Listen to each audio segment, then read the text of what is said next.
네, 하나님께서는 모든 죄를 미워하십니다. 그런데 그 가운데서도 특별히 성경에서 강조하고 있는 죄는 무엇이냐면 교만과 비방입니다. 우리가 앞선 본문에서 같이 나누었듯이 야고보서는 하나님 앞에 겸손하라라고 말을 하면서 하나님이 교만한 자를 물리치신다라고 이야기하고 있습니다. 그리고 오늘 본문에서는 비방에 대해서 다루고 있습니다. 야고보서 말씀을 같이 나누면서 교만하지 말라, 형제를 판단하지 말라, 이런 본문이 계속 반복되어서 사실 원래는 오늘 설교를 11절부터 17절까지 나누려고 했어요. 그러다가 11절, 12절 말씀을 또 묵상하고 묵상해도 비방에 관한 말씀인데 계속 너무 이런 것들이 반복되는 것 같아서 뒤에 자랑하지 말라라는 것과 같이 나누려고 했는데 11절, 12절 말씀을 묵상하는데 너무 무거운 말씀이에요. 그래서 그냥 다른 뒤에 본문과 합쳐서 나가기는 조금 야고보가 전하기에 굉장히 무거운 어투로 전하고 있기 때문에 다루어야 할 말씀이다라고 생각이 됩니다. 비방은 우리가 잘 알듯이 다른 사람을 판단하고 헐뜯는 것입니다. 수근거리고 정죄하고 특별히 뒤에서 상대방이 없는 곳에서 당사자가 없기 때문에 변명할 기회도 주지 않고 그 사람에 대해서 그 사람의 행동에 대해서 이야기하고 판단하고 깎아내리고 그 사람의 이미지를 그렇게 만들어 가는 것입니다. 그렇기 때문에 마귀의 일을 비방이 마귀의 일이다 그렇게 이야기하죠. 마귀는 영어로 devil이라고 합니다. 이 devil이라는 단어는 헬라어 디아블로스에서 파생된 단어인데 디아블로스라는 단어의 뜻이 참소자, 비방자라는 뜻입니다. 즉 사단의 속성이 마귀의 속성이 참소하고 비방하는 거죠.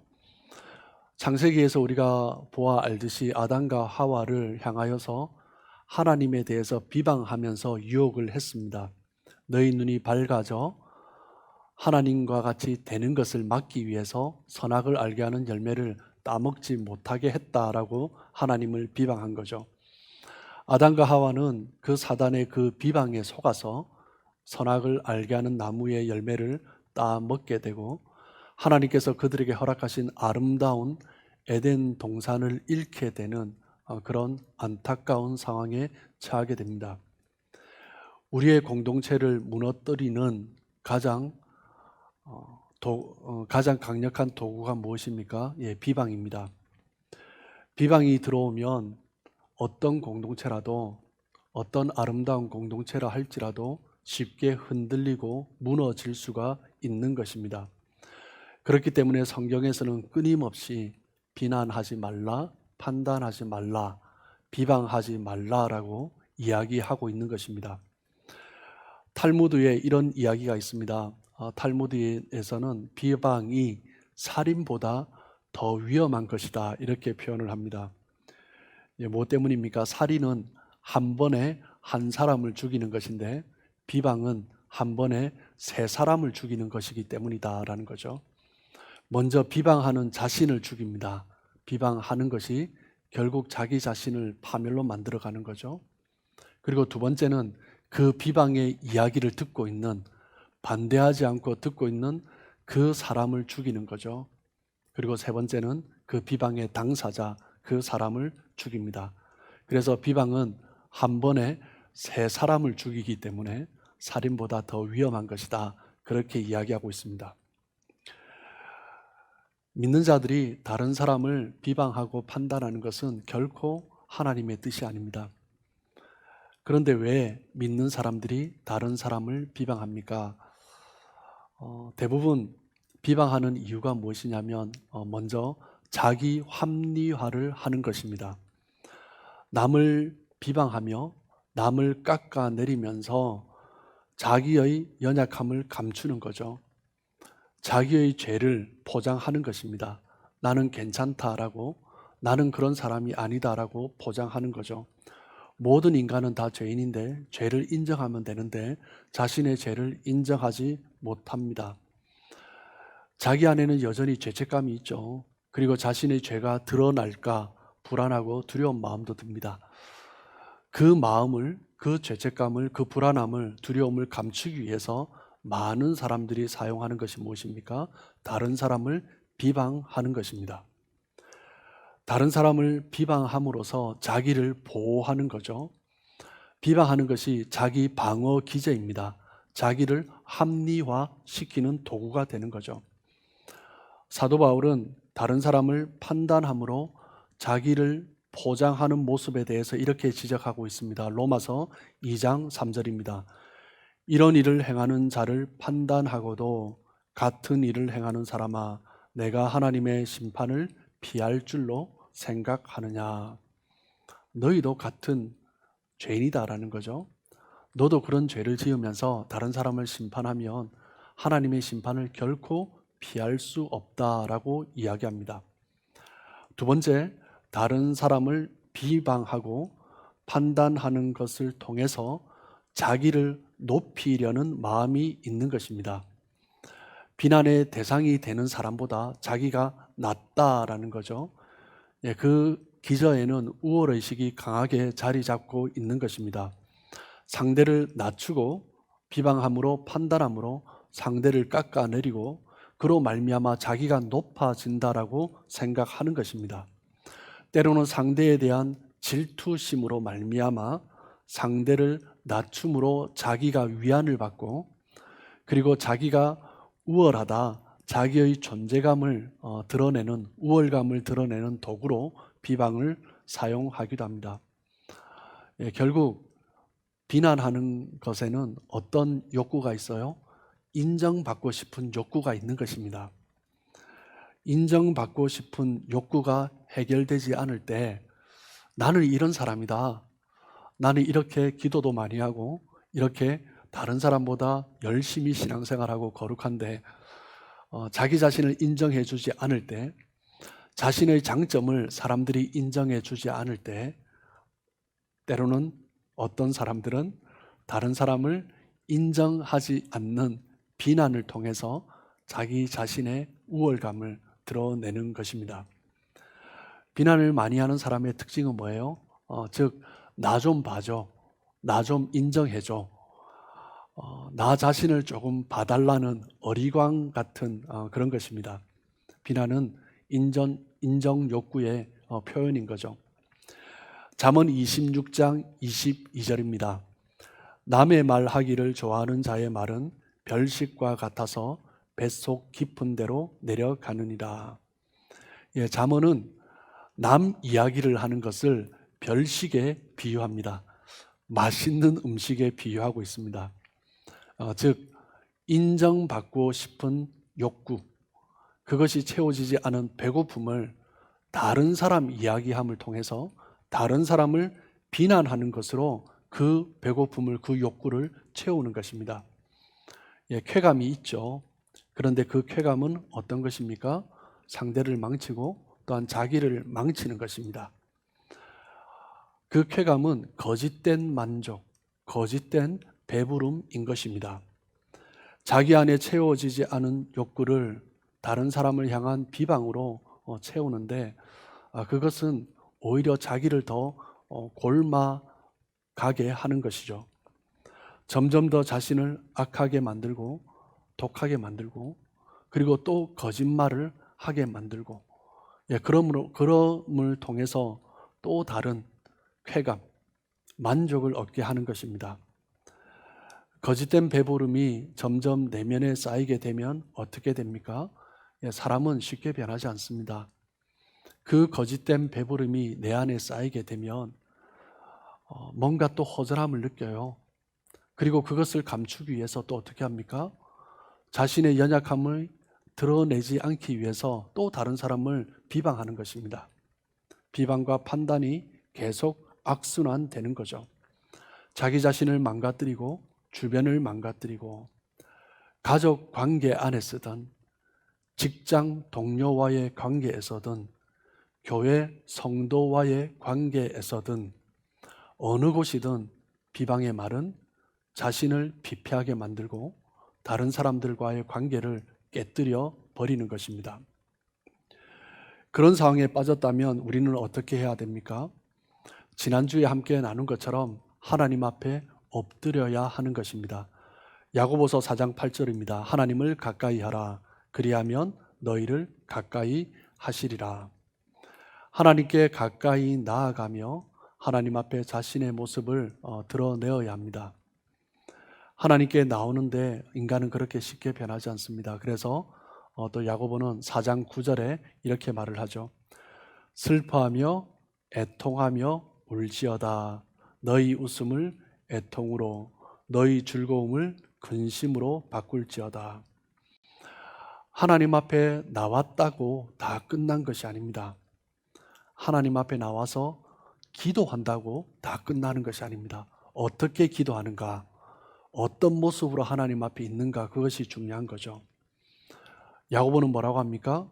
하나님 앞에서 울음이 터져 나오고 통곡하고 그 하나님 앞에 매달리는 그 시간을 통해서 변화가 일어난다라는 것입니다.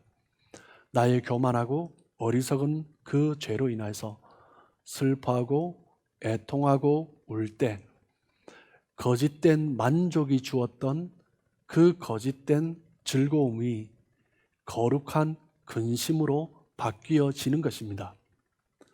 하나님 앞에 나와 슬퍼하고 애통하며 울 때 그 즐거움이 근심으로 바뀌는 거룩한 근심으로 바뀌게 되는 거죠. 오늘 본문에서 야고보는 다시 한번 서로 비방하지 말라라고 이야기합니다. 교회 성도들을 향하여서 예수님의 동생 야고보는 당시 교회를 향하여서 성도들에게 비방하지 말고 책망하지 말라라고 하는 이야기를 강하게 경고하면서 권면하고 있는 것입니다. 오늘 본문에서 야고보가 비방하지 말아야 할 이유를 세 가지를 제시를 하고 있습니다. 그 첫 번째는 무엇입니까? 우리가 주님 안에서 한 가족이기 때문입니다. 서로 비방하지 말라라고 하면서 계속적으로 반복해서 쓰는 단어가 뭐예요? 형제들아입니다. 11절 말씀을 보시면 형제들아 서로 비방하지 말라. 형제를 비방하는 자나 형제를 판단하는 자는 곧 율법을 비방하고 율법을 판단하는 것이라. 이 한 절 속에 형제들아 형제들에게 3번 반복해서 형제라는 단어를 쓰고 있습니다. 여러분, 우리는 하나님 안에서 한 가족입니다. 예수님께서 피로 값주고 사신 하나님의 자녀들이 된 하나님 안에서 한 가족입니다. 우리에게 필요한 것은 무엇입니까? 그리스도 안에서 한 가족된 가족의식이 필요한 것입니다. 여러분, 가족 중에 누군가가 잘못했다라고 할 때 어떻습니까? 어떤 사람이 내 동생을, 내 아들을 뭔지는 모르지만 잘못했다고 책망하고 비난하고 판단합니다. 무엇이 잘못되었는지 듣기 전에 일단 보호부터 하지 않습니까? 때로는 마음속에 내 아들이, 내 가족이 잘못했구나 이런 마음이 들지만 일단 가족이라면 보호부터 하는 것입니다. 다른 사람들 앞에서 가족을, 형제를 비방하는 것은 자기 얼굴에 침 뱉는 것과 같은 거죠. 가족이라면 아무리 잘못했다 할지라도 다시 힘을 얻고 세워질 수 있도록 권면하고 품고 세워주고 격려하는 것입니다. 여러분, 우리는 그리스도께서 피로 사신 하나님 안에서 한 가족된 형제 자매들입니다. 하나님 안에서 가족된 형제 자매들이 서로 비방하고 판단하면 안 되겠죠. 서로 허물어뜨리는 비방을 해서는 안 되는 것입니다. 서로 비방하고 판단하고 가십하는 것은 나쁜 것이기 때문이죠. 만약 우리 성도 중에 누군가가 죄를 범했다면 주님 안에서 우리는 한 가족이 되었기 때문에 그 죄에서 빠져나오도록 손을 내밀어주고 다시 일어설 수 있도록 도와주고 격려해주고 그 사람이 그 죄를 지었다고 그 죄에 대해서 비방하며 그 사람을 책망하며 정죄하고 몰아내어서는 안 되는 것입니다. 예수님께서 십자가에 죽으신 이유는 무엇 때문입니까? 우리가 비방받아야 할 죄가 있기 때문입니다. 우리는 마땅히 비방받고 판단받을 자였죠. 그런데 하나님 안에서 맏아들 되신 예수님께서 우리의 모든 비방을 대신 받으시고 용서해 주시고 다시 일어설 수 있도록 품어 주신 것입니다. 우리는 비방받을 거리가 가득한 자들이었지만 하나님 안에서 가족의 눈으로 예수님께서 우리를 바라보셨기 때문에, 하나님께서 우리를 바라보셨기 때문에 십자가로 말미암아 우리를 끝없이 사랑하신 것입니다. 여러분, 믿음 안에서 한 가족 된 우리 사랑하는 성도 여러분, 성도는 사랑의 대상입니다. 무엇 때문입니까? 주님 안에서 가족이기 때문이죠. 설령 죄를 지었다 할지라도 끝없이 사랑하는 것이 성도의 마땅한 본분입니다. 우리는 서로의 허물을 들추어내고 정죄해야 될 대상이 아니라 잘못을 덮어주고 용서하고 품고 사랑해야 될 형제, 자매들입니다. 그리고 오늘 야고보는 비방하지 말아야 할 이유 두 번째를 율법을 비방하는 것이기 때문이다 라고 말을 하고 있습니다. 한 율법 교사가 예수님을 찾아왔습니다. 선생이요, 어떻게 하면 내가 영생을 얻을 수 있습니까? 율법 교사죠. 그래서 예수님이 물었습니다. 율법에는 무엇이라고 되어 있느냐? 너는 율법을 어떻게 읽었느냐? 라고 묻습니다. 그때 이 율법 교사가 대답하죠. 누가복음 10장 27절입니다. 대답하여 이르되 내 마음을 다하며 목숨을 다하며 힘을 다하며 뜻을 다하여 주 너의 하나님을 사랑하고 또한 내 이웃을 내 자신같이 사랑하라 하였나이다. 예수님이 하신 말씀이 아니에요. 구약의 율법을 연구하는, 율법을 가르치는 율법 교사가 구약의 율법을 요약해서 정리한 것입니다. 모세오경에 레위기, 신명기, 민수기에 구약의 율법이, 이스라엘 백성들이 지켜야 할 율법이 613가지가 기록되어 있습니다. 그런데 그 율법을 두 가지로 요약할 수 있어요. 613가지의 율법은 이 두 가지에서 파생된 거죠. 무엇입니까? 하나님을 사랑하고 이웃을 사랑하는 것입니다. 예수님을 찾아온 이 율법 교사는 이 구약의 율법 613가지를 이 두 가지에서 나왔다라는 것을 확실히 알고 있었습니다. 그리고 예수님도 제자들에게 말씀하시죠. 요한복음 13장 34절입니다. 새 계명을 너에게 주노니 서로 사랑하라. 내가 너희를 사랑한 것 같이 너희도 서로 사랑하라. 예수님이 주신 율법이 새 계명입니까? 아니요. 레위기에도 적혀 있습니다. 하나님을 사랑하고 이웃을 사랑하라. 신명기에도 민수기에도 적혀 있습니다. 그런데 왜 새 계명이라고 말씀하십니까? 지금 너희들이 율법을 가지고 어떻게 쓰고 있느냐? 형제를 판단하고 정죄하고 자기 자신을 높이고 있기 때문에 그 계명에 대한 생각을 버리고 새로운 계명에 대한 생각을 가져라라는 거죠. 그때 어떻게 됩니까? 베드로전서 4장 8절입니다. 무엇보다도 뜨겁게 서로 사랑할지니 사랑은 허다한 죄를 덮느니라. 다른 사람을 비방하는 것은 무엇 때문입니까? 그 사람이 악한 죄를 지어서입니까? 물론 그것도 있죠. 그런데 근본적인 이유는 무엇 때문입니까? 사랑하지 않기 때문입니다. 사랑하는 대상이라면 어떤 죄를 지어도 품고 용서합니다. 다른 사람이 다 피하는 살인자라 할지라도 사랑하는 가족은, 부모는 달려가서 끌어안으며 품고 용서하고 사랑해 주는 것입니다. 가족이라도 사랑하지 않는 사람이 있습니다. 어떻게 합니까? 비방하죠. 사랑하면 단점을 덮어주는 것뿐만 아니라 그 단점까지도 긍정적인 요소로 볼 수 있는 거죠. 그런 모습을 향해서 무엇이라고 합니까? 콩깍지가 끼었다라고 합니다. 눈에 콩깍지가 끼면 정말 단점인데도 긍정적인 모습으로 생각하고 칭찬해 주는 거죠. 야고보서 2장 8절입니다. 너희가 만일 성경에 기록된 대로 내 이웃 사랑하기를 내 몸과 같이 하라 하신 최고의 법을 지키면 잘하는 것이거니와. 야고보는 무엇이라고 말을 합니까? 하나님께서 우리에게 주신 최고의 율법, 그것은 사랑하는 것이다 라고 말을 하고 있습니다. 율법은 두 가지 때문에 주어진 것입니다. 하나님을 사랑하고 이웃을 사랑하도록 하기 위해서 주신 것이 바로 율법입니다. 우리에게 이 두꺼운 말씀을 주신 이유도 단 두 가지로 이야기할 수 있습니다. 하나님을 사랑하고 이웃을 사랑하는 것입니다.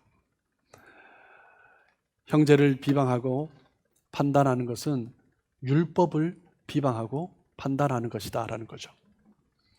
우리가 이 말씀이 하나님의 말씀으로 우리는 믿고 있는데, 형제를 비방하면 하나님이 주신 말씀을 비방하는 것이고, 형제를 판단하면 하나님이 주신 말씀을 판단하는 것이다 라고 야고보는 이야기하는 것입니다.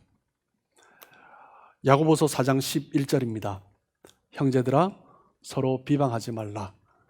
형제를 비방하는 자나 형제를 판단하는 자는 곧 율법을 비방하고 율법을 판단하는 것이라.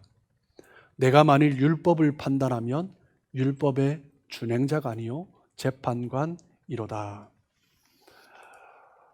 형제를 비방하고 판단하는 것은 무엇입니까? 하나님의 말씀을, 율법을 비방하고 판단하는 것이다. 율법을 정면으로 대적하는 것이다 라고 말을 하고 있습니다. 우리는 율법을 지켜야 하는 자인데, 이 율법을 따르는 자가 아니라, 준행하는 자가 아니라 내가 기준이 되는 거죠. 내가 재판관이 되는 것입니다. 하나님의 말씀이 기준이 아니라 내 생각이 기준이 되는 거죠. 다르게 표현하면 무엇입니까? 이 말씀보다 내 생각이 더 낫다라는 것입니다. 이 말씀이 하나님이 주신 말씀인데, 이 말씀에 주신 최고의 법을 따르지 않고 내 기준으로 판단하고 비방하는 것은 내 생각이 더 낫다라는 거죠. 하나님보다 내가 더 낫다라는 것입니다. 자기 생각을, 자기 기준을 율법 위에 두는 것입니다. 형제를 비방하고 판단하는 것은 그 형제가 지은 죄는 마땅히 정죄받아야 한다라는 생각이죠. 그가 지은 죄가 마땅히 정죄받아야 되기 때문에 정죄하는 것은 최고의 법, 가장 큰 법, 사랑하라라는 그 계명보다 그것을 더 크게 생각하고 있기 때문에 우리는 정죄하고 판단하는 것입니다. 비방하고 정죄하고 판단하는 것은 최고의 법을 어기는 것입니다. 여러분, 법률은 결코 헌법을 위배할 수 없습니다. 하위법은 결코 상위법을 위반할 수 없습니다. 어떤 법률이라 할지라도, 어떤 규율이라 할지라도 상위법을 위반한 것은 다 무효가 되는 것입니다. 우리는 율법을 지켜야 할 준행자이지, 하나님께서 지으신 우리는 하나님의 율법을 따라가야 할 자이지, 자기 스스로가 재판관이 되어서 정죄하고 판단해서는 안 된다라는 거죠. 비방하지 말아야 할 세 번째 이유는 무엇입니까? 자기 자신이 하나님의 자리에 앉는 것입니다. 4장 12절입니다. 입법자와 재판관은 오직 한 분이시니 능히 구원하시기도 하시며 멸하기도 하시느니라. 너는 누구이기에 이웃을 판단하느냐? 하나님만이 입법자이시고 재판관이십니다. 하나님이 말씀을 세우시고 우리에게 말씀을 주셨고 이 말씀에 따라서 우리를 재판하십니다. 그런데 너는 누구이기에 하나님의 사람을 판단하고 비방하고 재판하고 있냐라는 거죠. 오직 하나님만이 법을 주셨고 하나님만이 판단할 수 있습니다. 형제를 비방하고 판단하는 것은 무엇이에요? 하나님의 주권을 침해하는 것입니다. 하나님의 영역에 내가 들어가는 거죠. 하나님의 심판의 보좌에 내가 앉는 것입니다. 그것이 바로 형제를 정죄하고 비방하고 판단하는 것이다 라고 이야기하고 있는 것입니다. 자기 자신이 마치 율법을 세운 자인 것처럼, 자기 자신이 마치 재판관인 것처럼 그렇게 행하는 사람을 향하여서 야고보는 뭐라고 해요? 너는 누구이기에, 도대체 너는 누구이기에 이웃을 판단하고 있느냐? 누구에게 이 말을 해요? 그 당시 교회 성도들에게 이야기하고 있습니다. 너는 누구이기에 하나님의 자리에 앉아 있느냐? 너는 누구이기에 하나님이 주신 말씀보다 너의 말을 더 강조하고 있느냐? 너는 누구이기에 하나님이 판단할 사람을 네가 지금 판단하고 있느냐? 그렇게 반문하며 꾸짖고 있는 거죠. 하나님께서 하지 말라고 명하셨는데 형제를 판단하고 비방하는 것은 자기 자신을 하나님의 위치에 올려놓는 것입니다. 대단한 교만이죠. 하나님의 자리에 자기를 앉혀놓는 것은 무엇입니까? 자기가 신이 되는 것입니다. 하나님처럼 되는 거죠. 마치 아담과 하와가 죄를 범했던 것처럼 하나님처럼 되고 싶은 것입니다. 천사장 루시퍼가 범했던 죄입니다. 하나님처럼 되고 싶은 것입니다. 무엇을 통해요? 비방하고 판단하는 거죠. 마귀의 이름이 뭐라고요? 디아블로의 뜻이 뭐라고요? 비방하고 참소하는 것입니다. 루시퍼의 모습이 그러했고 아담과 하와를 유혹했던 사탄의 모습, 뱀의 모양으로 그렇게 했고 아담과 하와가 하나님의 자리에 앉고 싶었기 때문에 그 유혹에 넘어간 것입니다. 내 기준으로 판단하고 정죄하는 것, 그것은 무엇이라고요? 나를 하나님 자리에 앉혀놓는 것입니다. 그것은 정말 우상 숭배 중에 최고의 우상 숭배입니다. 우상 숭배는, 우리가 알고 있는 우상 숭배는요, 어떤 다른 존재에 대해서 숭배하는 것입니다. 그런데 내가 그 존재가 되는 것은 그것보다 더 큰 죄죠. 지금 야고보는 그 이야기를 하고 있는 것입니다. 우리가 다른 사람을 판단하고 비방하는 것, 내가 우상이 되는 것, 하나님의 주권을 침해하는 것이라는 것을 깨닫고 즉각 멈추어야 하는 거죠. 그래서 야고보가 질문하는 거죠. 너는 누구이기에? 너는 누구이기에 이웃을 판단하느냐? 그렇다면 교회 안에 명백하게 죄를 짓는 사람이 있지 않습니까? 그렇다면 어떻게 해야 됩니까? 죄 짓는 사람을 그대로 내버려 둬야 됩니까? 사회법으로, 세상법으로 그 사람에 대해서 어떤 책임을 지게 할 수 없을 때, 다른 사람 관계 속에서 어지럽힐 때 어떻게 해야 됩니까? 그냥 내버려 둬야 합니까? 그건 아니죠. 어떻게 해야 됩니까? 형제가 죄를 짓는다면 우리는 어떻게 해야 됩니까? 형제의 죄가 보인다면 우리는 어떻게 해야 됩니까? 첫 번째는 자기 자신을 돌아보아야 합니다. 먼저 자기를 위해서 기도해야 하는 것입니다.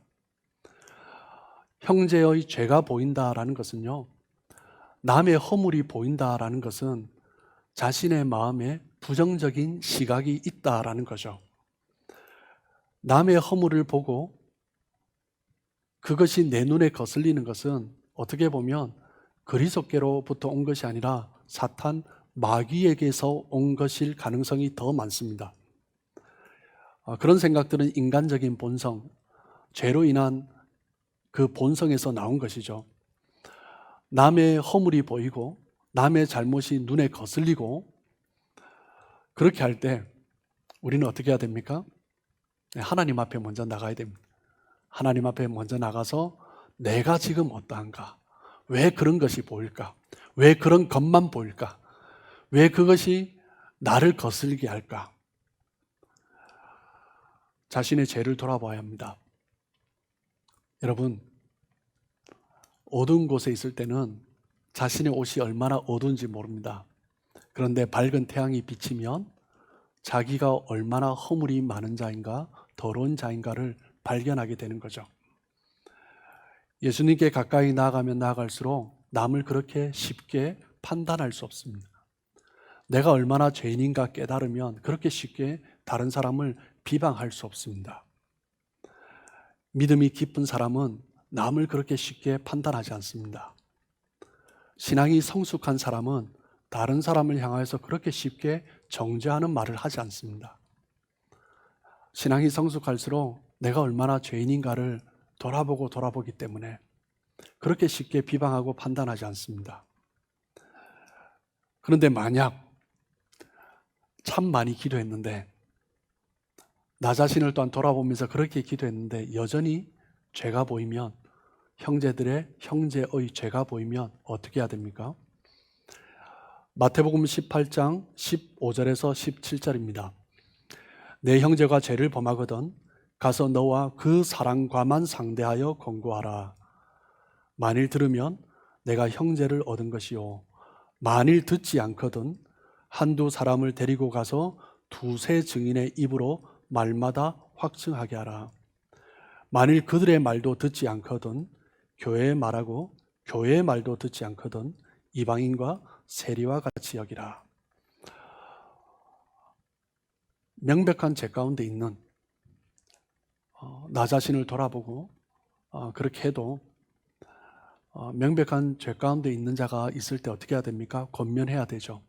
그런데 먼저 다른 사람에게 말하는 것이 아니라 그 사람과 1대1로 먼저 내가 그렇게 기도한 다음에 당사자가 없는 것이 아니라 당사자와 1대1로 권면해야 되는 것입니다. 그런데 그보다 먼저 해야 될 것이 있습니다. 자신을 위해서 기도하는 거죠.